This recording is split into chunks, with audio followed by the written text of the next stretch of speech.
Hi guys, and welcome back to Abhijay's Fun World. I know you guys have been waiting for Roblox videos, and I'm right back at it. Roblox videos are coming your way. I know you guys have been sending me so many messages about doing more Roblox videos, so I know you guys loved my Roblox from scratch videos, and here we go with the Roblox series, and let's do it, and let's get right into it. Our topic today is parts. Parts are one of the most basic and most important pieces in Roblox coding. Just to start off, in the first tutorial, we learned about how to download and install plus set up Roblox Studio. And I'm sure all of you guys have Roblox Studio installed, but if you guys are new to the channel, welcome here, and you guys should go look at my first and second tutorials and before coming over here, because this is part 3, and you'd get Roblox all downloaded and then come back here and you'd get your first parts and how to create your parts. In my second tutorial, I taught you guys how to move your character. When I open Roblox Studio, this is the first screen you'll see. So these are the templates you can use to make your Roblox game. There are different options like base plate, classic base plate, flat terrain, village, castle, suburban, and more. The first thing, just to start off, we'll just click flat terrain. So you see my mouse pointer, you go, hover over this, and click. And I think it should take you there. Mine is just going a bit slow. You can select anything, it doesn't really matter, but just to show you guys, I selected flat terrain. Okay guys, so this is our workspace, or the place where all our materials in our game is going to be. When you finish your game and want to test it out, or any code you want to do that you want to test, you have to go up here, and if you can see my mouse pointer, you'd see I'm hovering over something called a play button. I'm going to go ahead and click that little person, and I clicked it, and it's loading right now, but as you can see, it's currently right here, and you can see it's like a really big just green area since it's very basic. So when you click play, your character spawns, and your character is the player who you use to test the games or play the games. And what we're going to do is I'm going to teach you how to move. We already went over this once, but those of you who weren't here, I'll just explain it real quick. You have to use the keys W, A, S, and D, or the arrow keys.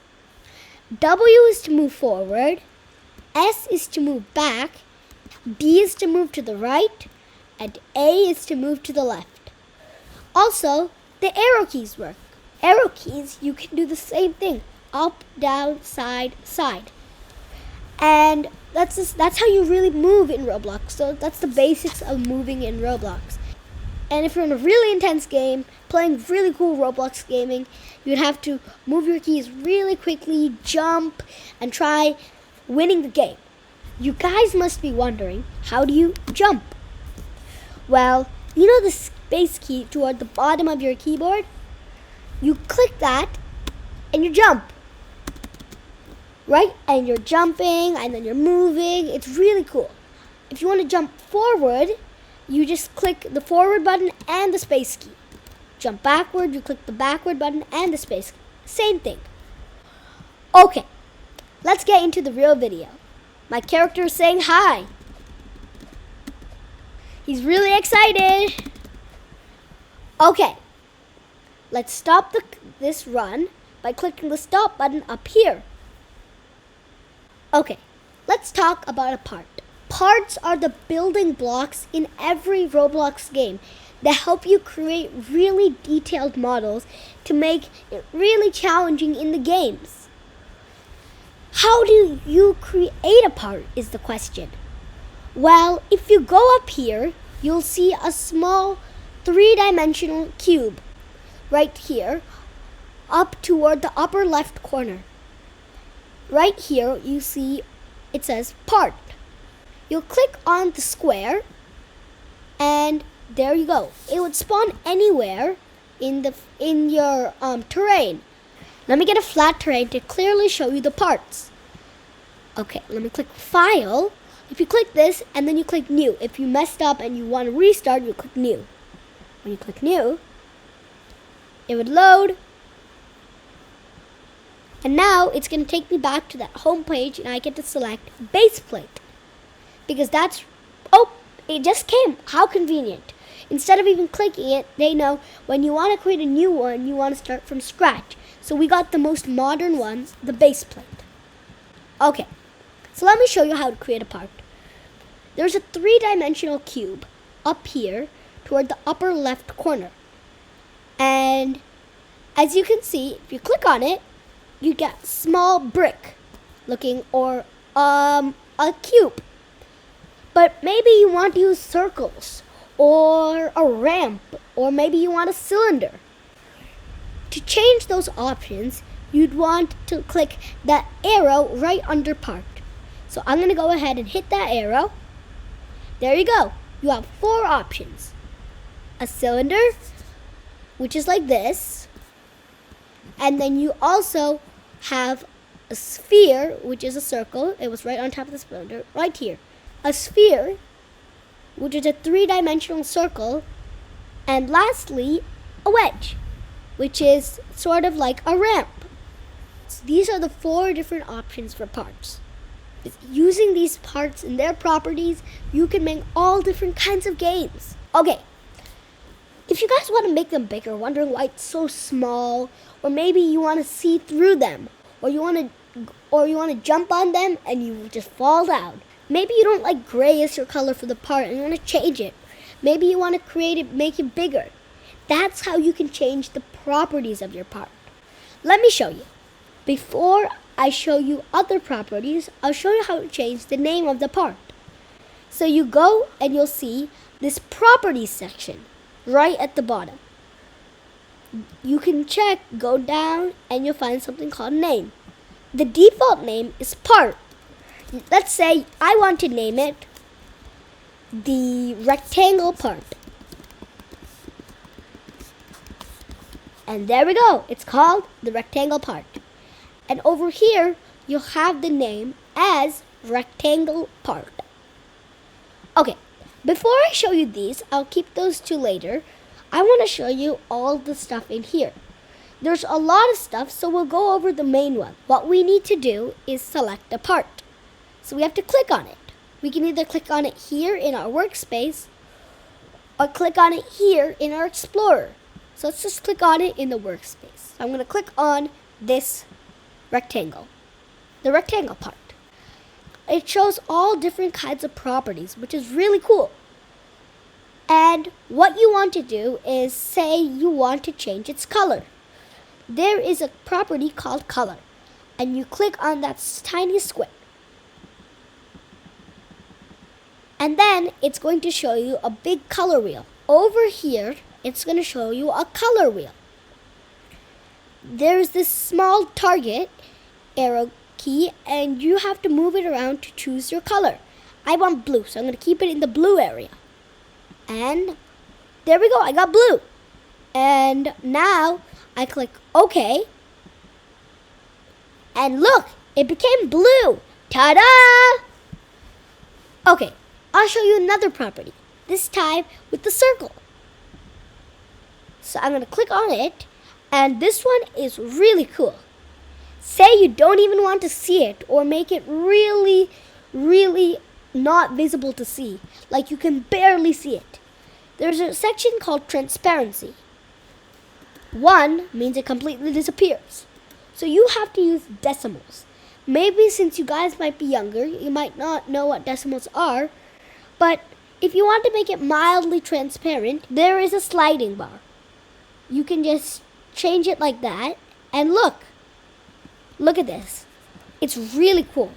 It's like a shadow. Do you see it? And you guys see, it's like a shadow.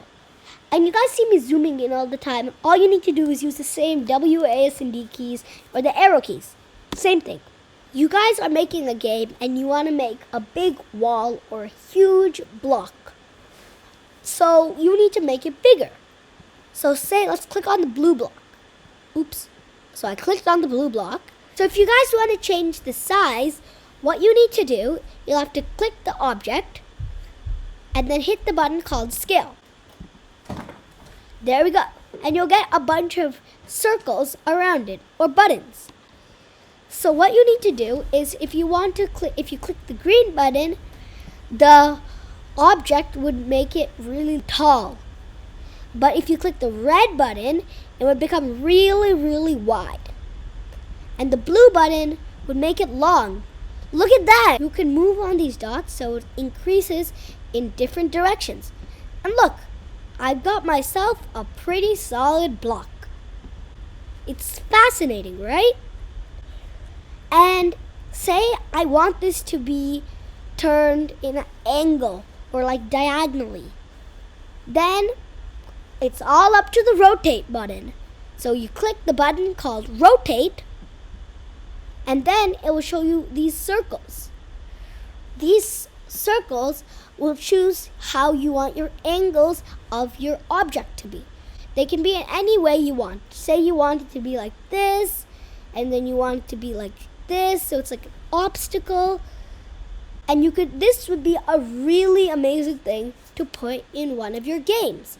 That's how you can use the rotate function. And last but not least is the move function. The move function is the move function. It's really obvious. It lets you move. It shows a couple of arrows, different colors, red, blue, and green. Using the X, Y, and Z axis, it would make your thing go forward, backward, go up in the air, or go down to the ground, or go side to side. Watch. It's floating. It's floating. Oh no. I need to bring this back on the floor. And you move it back down. I'm moving it to the side, and I'm moving it to the side. It's really cool. And you can even move it boom and boom. It's really, really cool. But have you ever thought about gravity in Roblox? Well, believe it or not, gravity applies in Roblox. As you can see, this big block, when the game starts, it's going to fall right down. I want this to be standing up in the air. So let me play it and see what would happen if it stands up in the air or if it falls down. Let's see. Let's go and find out. Oh, it just literally tumbled to the ground. So it turns out gravity does apply in Roblox. Okay, guys? So let me stop this playtime by clicking the stop button here. Okay, let me show you what we need to do to make this block stand straight in the air. Okay, and let's see. So what you need to do is you need to click on the block. Okay, here you can find out how to make gravity not apply. It's something called anchored. So let's go down, and it would be here somewhere. It's in the part section. Click anchored. So right now, our part is not anchored, so it would fall to the ground and gravity applies. So if you click on the square, a little check mark appears. So, and right here, it shows a picture of a sea anchor, and it says this part is anchored. So it will not fall down, and gravity does not apply to that object. And let me show you what I mean.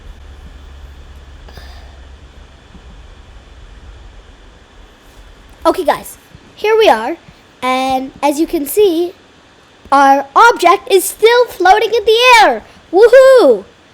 And maybe you want to use this as if you're doing an obstacle course, say you're like doing all these challenges, and then you see a big block. So then you can't jump over it, so you'll have to go right under it and slide through, and then you'll have more obstacles. It would be really cool because the anchor tool is really important. One more interesting and really important thing in Roblox. So we're going to click our block again, and here we're going to have our properties. So what we're going to go is we're going to go all the way down to collision. And there's something called can collide.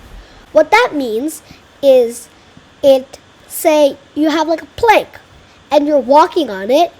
If the can collide is off, that means you'll fall right through it into the void, which is really cool in obbies because obbies means an obstacle course. So you have to jump on these planks, and maybe some of them would just let you fall right through them.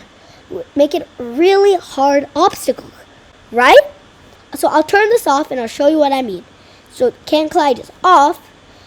I'll not do it on this one because I can't jump on that. I can't jump that high. So I'll create a new block just to show you. So let me create a part and I'll make it a block. And there we go. It's really small. So I'll put it right here and I'll put it in the air by using the move tool. Okay. I moved the block into the air using the move tool. And let me increase the size. And I'll make it much longer. Oops. Too tall.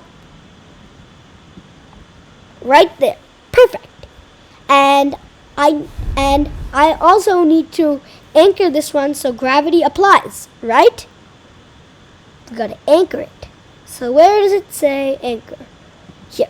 There we go. It's anchored. And I'll change this one to green so you guys can see a bit better. So right here.